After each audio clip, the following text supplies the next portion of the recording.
우리는 오늘 본문을 통해서 다윗이 얼마나 치열한 삶을 살았는가에 대해서 확인해 볼 수 있습니다. 물론 어제 본문을 통해서 우리는 확인했습니다. 다윗이 어디로 가든 여호와께서 승리하게 하셨다. 이 말은 무엇이냐면요, 다윗은 늘 전쟁 가운데 살았다라는 것입니다. 다윗은 늘 전쟁의 위험 속에서 살아왔던 존재였습니다. 하나님께서 다윗이 하나님의 성전을 지을 때도 하나님께서 그것을 막으신 이유 또한 다윗은 계속해서 전쟁 속에서 살아가야 했기 때문입니다.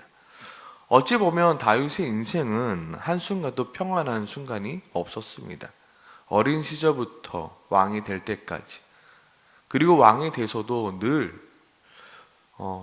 다윗의 인생은 힘들고 어려운 인생이었습니다. 그럼에도 불구하고 우리가 시편을 보면 다윗은 그럼에도 불구하고 참으로 하나님 안에서 평안함을 누려왔습니다.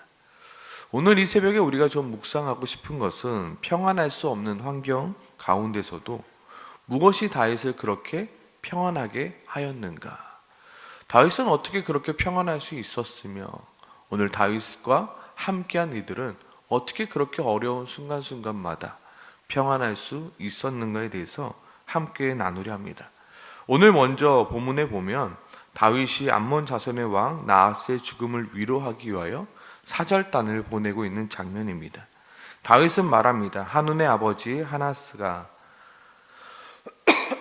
전에 내게 호의를 베풀었으니 이제 내가 그의 아들 한운에게 호의를 베풀리라. 그러나 암몬 자손의 백성들은 아버지를 잃어 슬픔에 잠긴 한운에게 이렇게 말합니다.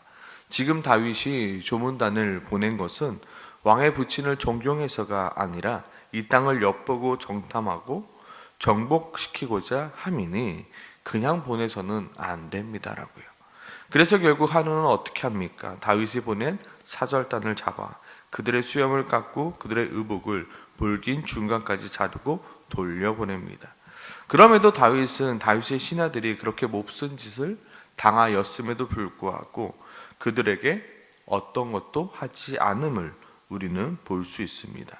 다만 그들이 부끄러움을 당하지 않게 수염이 다시 다 자라기까지 여리고에 머물다 돌아오게 합니다.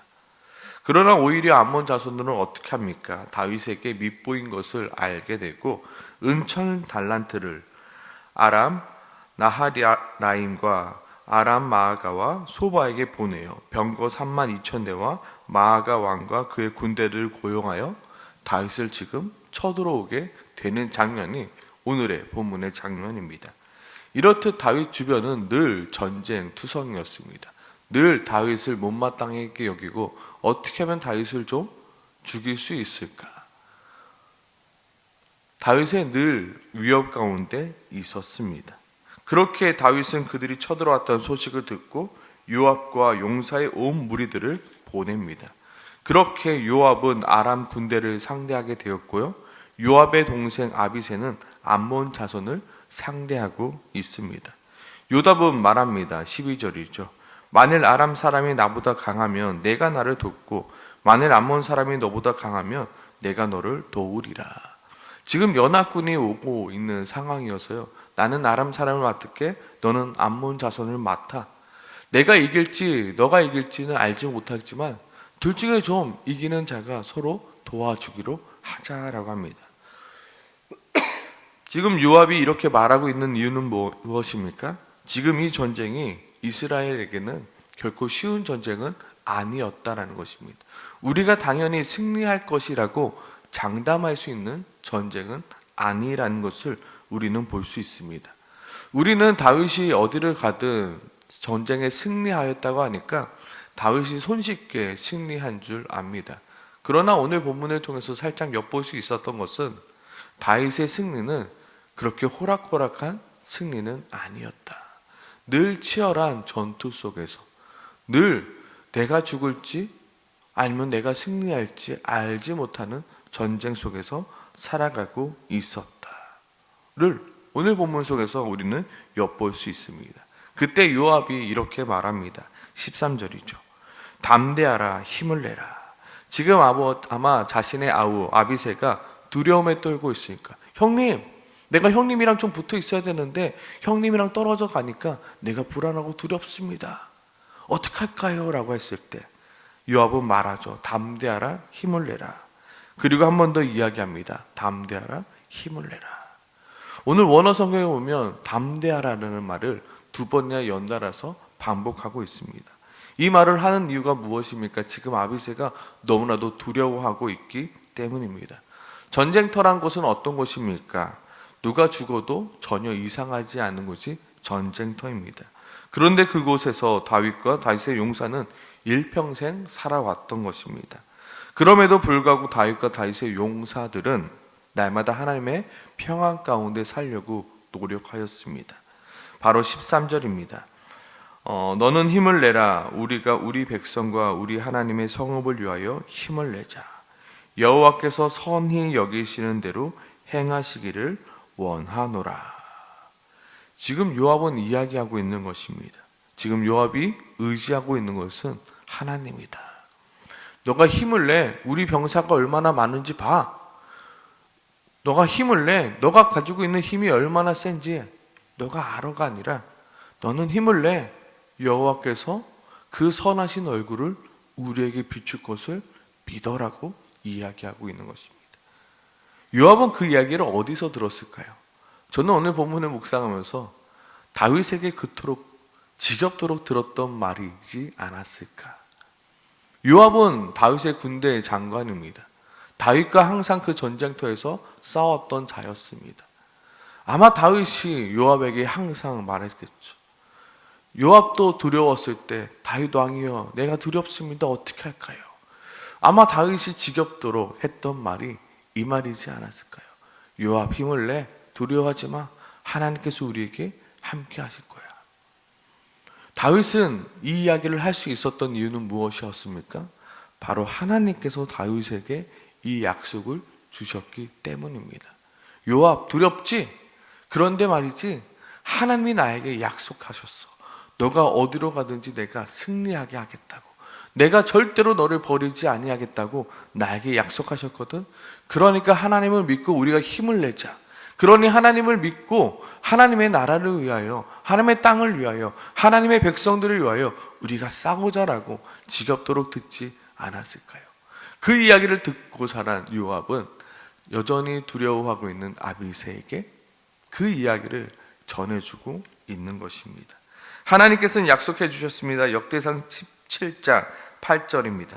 내가 어디로 가든지 내가 너와 함께 있어 내 모든 대적을 내 앞에서 멸하였은즉 세상에서 존귀한 자들의 이름 같은 이름을 내게 만들어 주리라. 다윗이 매번 치열한 전투 속에서 평안할 수 있었던 이유는 이 약속 때문이었습니다. 불안하고 염려되는 상황 속에서 내가 질 것 같고 내가 패배할 것 같고 내가 맞서 싸울 수 없을 것 같은 그 환경 속에서도 다윗이 붙들었던 것은 이 약속이었고요. 이 약속을 다윗만 가지고 있었던 것이 아니라 다윗과 함께 했던 이들에게 이야기하고 있는 것입니다. 두려워하지 마. 하나님이 나에게 이 약속을 주셨어. 이 약속을 너에게도 줄게. 그리고 요압이 이 약속을 또한 지금 자신의 아우 아비새에게 주고 있는 것입니다. 우리 힘을 내자. 여호와께서 선히 여기시는 대로 행하시기를 원하노라. 오늘 히브리 원어 성경을 찾아보니까 하나님은 계획하셨다. 그의 선하신 얼굴이라는 뜻을 가지고 있습니다. 하나님께서는 그의 선하신 얼굴을 허락하시기를 계획하셨다. 누구에게요? 너희에게요. 그러니 두려워하지 말고 힘을 내자입니다. 요압이 이렇게 말할 수 있었던 이유가 바로 하나님이 다윗에게 주셨던 그 약속 때문에 하나님의 그 선하신 얼굴을 나에게 약속하셨다.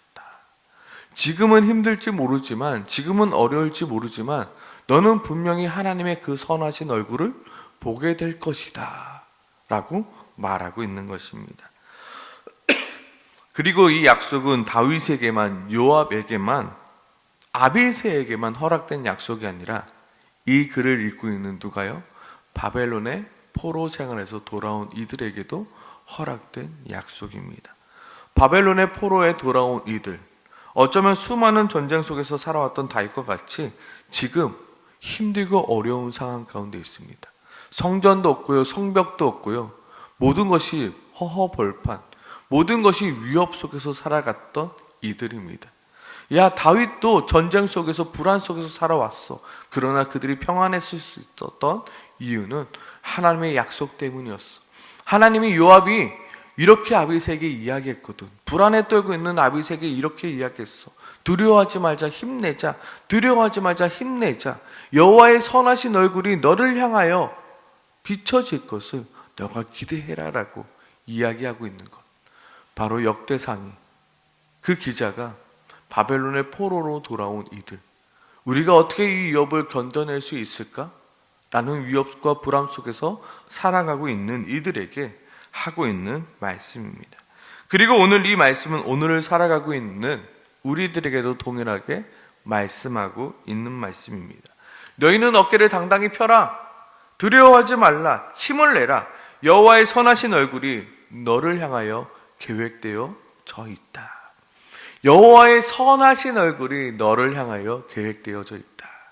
오늘 설교를 준비하면서 우리의 인생은 힘들고 어렵지만 나의 마지막 그 순간에 선하신 얼굴이 나를 향하여 계획되어져 있다는 것이 너무나도 기쁘고 기뻤습니다.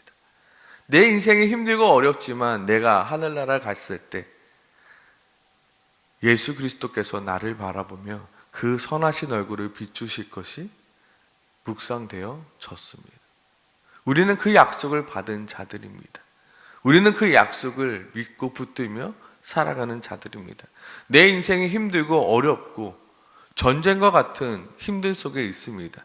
그러나 우리에게 약속된 얼굴은요, 하나님의 분내심의 얼굴이 아니라, 하나님의 짜증 섞인 얼굴이 아니라 하나님의 선하신 얼굴이 나를 향하여 비출 것을 하나님께서는 계획하고 계시다라는 것입니다. 우리는 그 얼굴을 기대하고 또한 바라며 나가는 것입니다. 다윗도 결단코 평범한 평탄한 삶을 살아가지 못하였습니다. 어린 시절부터 왕이 될 때까지, 그리고 왕이 돼서도 늘 힘들고 어려운 속에서 살아왔습니다. 그러나 그의 시편을 살펴보면 늘 하나님을 찬양하고 늘 그의 얼굴을 구하는 기도밖에 없었습니다. 왜냐하면 다윗은 하나님께서 자신에게 주셨던 그 약속을 붙들고 믿었기 때문입니다. 하나님이 자신에게 주셨던 그 선하신 얼굴을 굳게 믿었기 때문입니다. 다윗이 무언가를 많이 가졌기 때문에 평안했던 것이 아닙니다. 다윗의 실력이 다른 누구보다 더욱더 뛰어났기 때문에 평안할 수 있었던 것이 아닙니다. 다윗의 삶에 걱정이 없고 평안한 삶이었기 때문에 평안했던 것이 아니었습니다. 다윗 그리고 다윗의 주변 사람들이 모두 평안할 수 있었던 이유는 단 하나, 하나님의 약속을 굳게 믿고 붙들었기 때문이에요. 그 전쟁통에서도 내가 오늘 죽을지 내일 죽을지도 알지 못하는 그 전쟁통에서도 아비새에게 요압이 말하지 않습니까? 힘을 내자, 힘을 내자. 하나님의 백성과 하나님의 성읍을 위하여 우리가 힘을 내자. 왜? 하나님은 계획하셨다. 그의 선하신 얼굴을 우리에게 향하실 것을. 그러니 우리 하나님을 믿고 싸워가자. 오늘을 살아가고 있는, 오늘 이 새벽 기도에 나와 있는 모든 성도님들에게도 이 약속이, 하나님의 선하신 얼굴이 결국 나를 향하여 비추실 것을, 그 약속을 믿고 오늘은 힘들지만, 내일은 힘들지만, 여전히 힘든 삶을 살아가지만 그 선하신 하나님의 얼굴을 내게 돌리실 것을 믿음으로 말미암아 버티고 힘을 내는 우리가 되길 소망합니다. 오늘 이 새벽에 함께 같이 기도했으면 좋겠습니다. 하나님 아버지, 내가 하나님의 선하신 얼굴을 내게 향하실 것을, 그 하나님의 계획을 내가 믿을 수 있게 도와주시옵소서. 내가 하나님의 약속을 굳게 믿고 살아갈 수 있게 도와주시옵소서. 내게 지금 주어진 그 환경을 바라보며 사는 것이 아니라 하나님이 내게 약속하신 그 약속을 바라보며 살아갈 수 있게 하여 달라고 우리 시간 함께 같이 기도하며 나가길 소망합니다. 기도하겠습니다.